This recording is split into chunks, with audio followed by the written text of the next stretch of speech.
Hi there, it's Stacie Tatera, the Milwaukee medium, and today is Monday, June the 4th, and I'm going to be reading your angel cards for you for the week, and I'm super excited. I am using the James Van Praagh Power of Love deck today.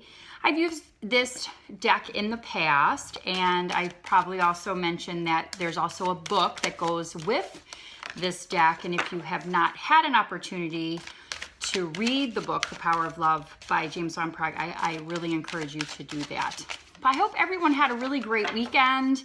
It's been kind of funky weather here still in the Midwest. We were super chilly on Saturday, pretty decent yesterday, nice today, cool tomorrow. It's just kind of what to expect in our neck of the world, I guess.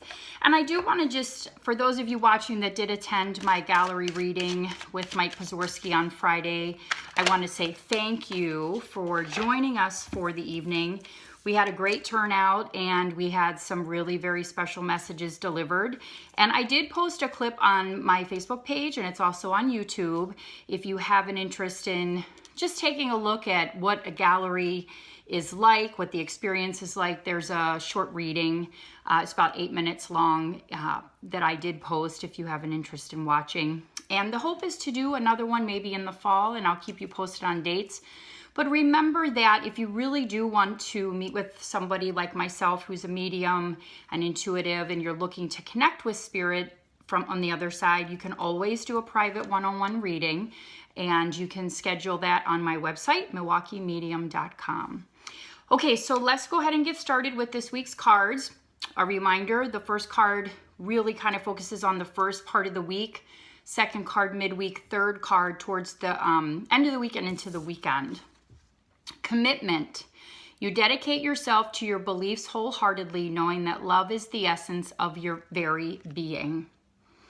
This is an interesting card. What an interesting way to start the week. The first thing that I'm getting around the commitment card is that we need to make commitments to ourselves and stick to them. We need to make commitments to take care of ourselves, to pay attention to things, signs that are around us saying maybe we need to take better care of ourselves. That you are making a commitment to stay really grounded in your spiritual work, in this journey that you're taking.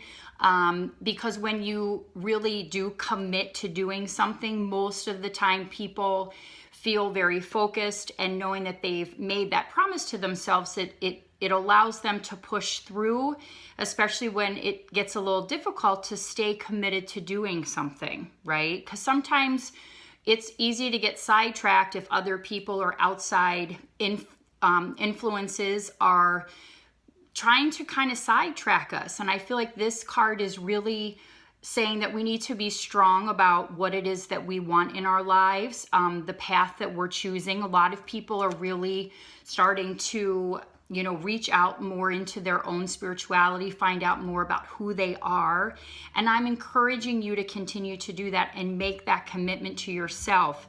And knowing that as you make that commitment, that's the love that you have for yourself and your very being. Like the card says, that it's important that you give that and dedicate that to yourself. So if there are things that you have been thinking about making a commitment to do, I feel like this is a really good time for you to take action and move forward on that.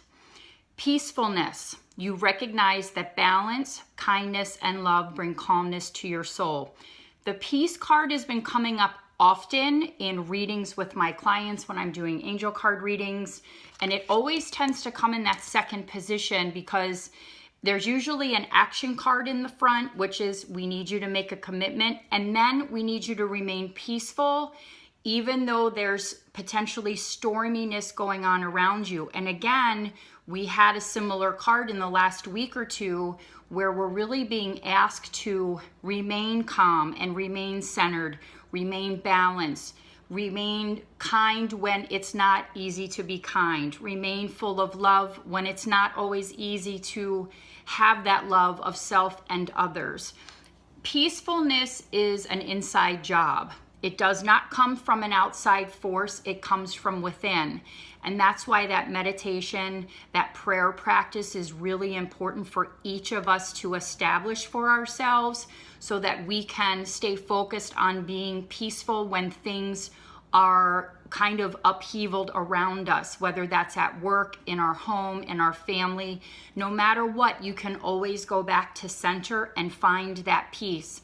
And again, because this message has been pretty consistent in the last several weeks, I feel like there's a reason for that. Spirit knows that things can get a little bit full of, challenges sometimes, and it's super important to find that peace and that connection with self. Trust. You have a strong connection to your soul's loving voice, and have faith in your intuition. This is beautiful because we are being asked to trust our intuition.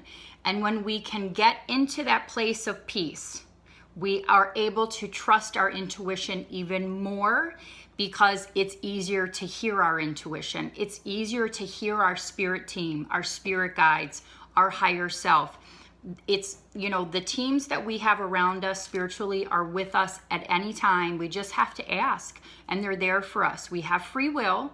And so when we're going through something difficult, sometimes we can assume, well, they know I need help.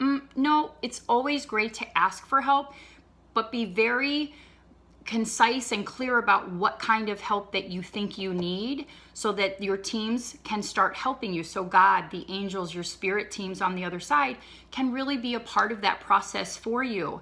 So it's, again, going back to that peace card and that soul connection on the trust card, is that it's so very important for each of us to really trust what we hear. And I'm at a point now where in my own life, when I have questions about things going on in my life and directions, to take, and what do I do in this situation? How do I handle this situation? The first thing I do is I meditate on it. And I kind of laugh because there's my group of friends. There's one in particular, and I'll say, well, what are you going to do? She's like, I'm going to go meditate on it. Great. And then you have friends to bounce those things off of too, right? That's why we have our soul groups, our soul support systems. And so you want to utilize that as well. But ultimately, whatever decisions you're making in your life are up to you because you're the only one that really knows you. So great cards, making that commitment to do, and even if it's making that commitment to just take care of yourself, to find more time to take care of yourself, to go on a vacation, to exercise, to eat right, to walk more, to read more, to study more, to go back to school, whatever that is for you. Spirit's saying, we believe in you and we know that you can do this, and we know that this is coming from a place of love and it is the essence of your being. So make a commitment to be that person that you want to be. And then finding peace, knowing that no matter what's going on around you, and again, for many of us, it's a lot, you want to find your balance, find your zen, find that center for yourself. I use the app Insight Timer for meditation. I refer all of my clients to use this app. There are guided meditations. You can just listen to nature music if you'd like. But again, finding that ability to stay as peaceful as possible. One of the things I want to mention about that too, super quick, is that this takes practice.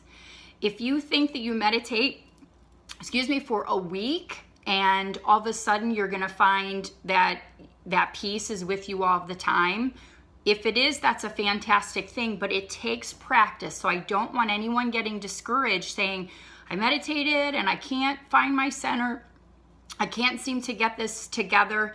The reminder is it takes practice. So be patient with yourself finding that meditation and that prayer practice for yourself. And then trusting your intuition, trusting the connection you have from a soul connection to source, which is God.